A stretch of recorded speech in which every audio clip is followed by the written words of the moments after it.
Naye waziri wa michezo Salim Mvurya leo hii amekabidhi rasmi uwanja mpya wa Ithokwe ulioko kwenye kaunti ya Kitui kwa kamati ya maandalizi ya maadhimisho ya siku ya Mashujaa kwa ajili ya maandalizi ya mwisho wa sherehe hizo za mwaka huu. Akizungumza wakati wa hafla hiyo mjini Kitui, Mvurya alimpongeza mwanakandarasi kwa kukamilisha ujenzi wa uwanja huo katika muda uliowekwa, akisema kwamba kazi chache sasa ndizo ambazo zimesalia tayari kwa uwanja huo mpya kuanza kutumika. Aidha, Mvurya alisisitiza kwamba miradi mingine mikubwa ya maendeleo inaendelea kutekelezwa katika kaunti ya Kitui, tofauti kabisa na madai ya wapinzani wake kwamba hakuna maendeleo yanayofanyika katika kaunti hiyo. Kwa upande wake, gavana wa Kitui Daktari Julius Malombe alimshukuru Rais William Ruto kwa kuichagua Kitui kuwa mwenyeji wa maadhimisho ya Mashujaa ya mwaka huu.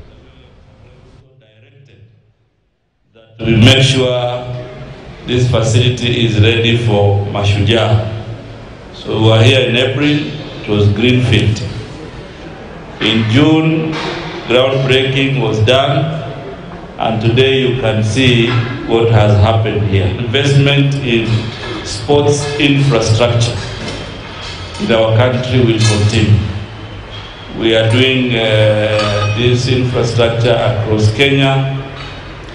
In December, we will be completing the Talanta City Stadium, and in fact we want to do Jamhuri celebrations in that facility. Nataka kuchukua nafasi hii ni shukuru rais wetu wa Kenya, His Excellency Dr.